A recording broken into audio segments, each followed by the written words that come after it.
आज माझ्या घरी अचानकपणे पाहुणे येणार होते, त्यामुळे खूप घाई गडबड झाली.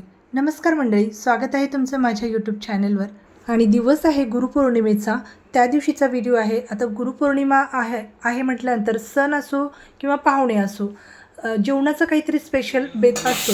त्यामुळे इथे मी पुरणपोळीचाच बेत ठरवला. तर हा स्वयंपाक मला पटकन तयार करायचा होता, कारण मिस्टर स्टेशनला घ्यायला गेले होते आणि असं काही नव्हतं, पण पाहुणे आल्यानंतर त्यांच्यासोबत बसायला पण भेटतं. आपण स्वयंपाकात असतो आणि मग त्यांना वेळ देता येत नाही, दुसरे पण कामं भरपूर असतात, म्हणून मला पटकन स्वयंपाक करून घ्यायचा होता.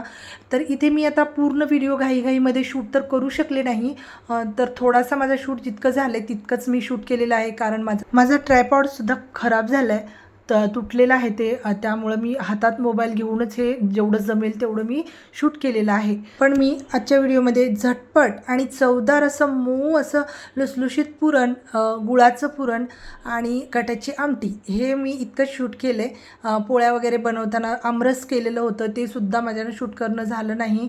त्यामुळे कटाची आमटी आणि पुरणाची रेसिपी मी तुमच्यासोबत शेअर करत आहे. तर तेही पुरण न वाटता किंवा न पुरणपात्रामध्ये घालून दळता, तसंच पुरण पटकन जर करायचं असेल तर मी अशा पद्धतीने बनवते. तर इथे कुकरला मी 3 ते 4 शिट्ट्या करून डाळ शिजवून घेतली. हरभऱ्याची डाळ थोडा वेळ भिजत ठेवली ना की पटकन पुरण होतं आणि खूप मऊ असं पुरण होतं. त्याला आपल्याला दळायची सुद्धा गरज लागत नाही किंवा वाटायची. तर इथे मी डाळीला 3 ते 4 शिट्ट्याऐवजी 5-6 शिट्ट्या दिल्या, थोडंसं पाणी जास्त करून.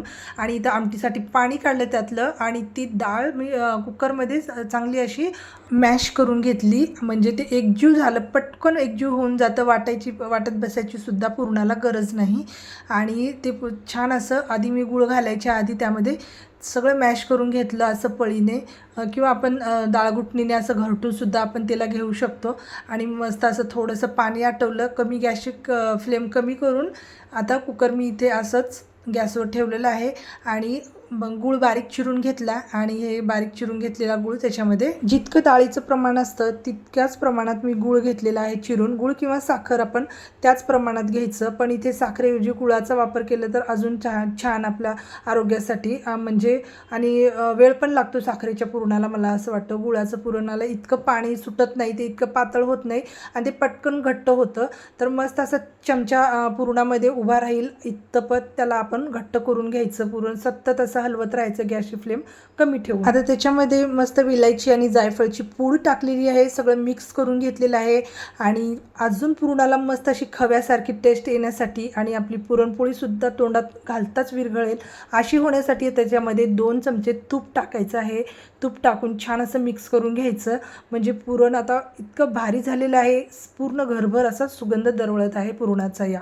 तर आता इकडे पुरण रेडी झाले. आता त्याला मी थंड करायला ठेवणार आहे आणि इथं आमटी करायला घेतलेली आहे. पोळ्यासाठी मी कणिक मळून घेतले, ते भिजत आहे. 10 ते 15 मिनटं चांगलं भिजलं की पोळ्या अशा मस्त मऊ मऊ होतात आणि टम्म फुगतात. म्हणून पीठ जितका वेळ भिजता येईल तितका वेळ जास्त भिजत ठेवायचं. तोपर्यंत आता इकडं आमटीची तयारी करत आहे. कटाची झणझणीत अशी आमटी मी करत आहे. आता या ठिकाणी मी तेलामध्ये छान असं मोहरी, जिरे, कढीपत्ता, खडे मसाले, हिंग आणि वाटलेला कांदा आणि खोबऱ्याचा मसाला छान असा वाटून तो टाकला आणि चांगला परतवून घेतलेला आहे तेल सुटेपर्यंत.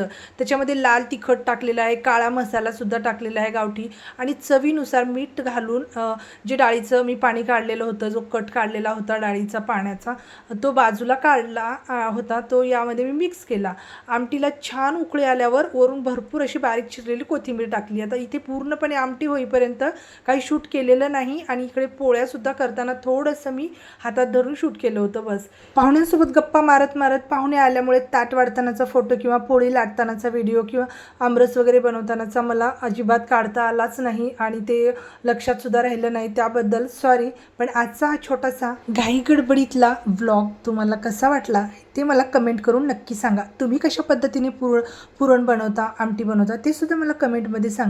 व्हिडिओ आवडला असेल तर व्हिडिओला एक लाईक करा आणि चॅनलवर नवीन असाल तर चॅनलला सबस्क्राईब करायला विसरू नका. भेटू पुन्हा. धन्यवाद.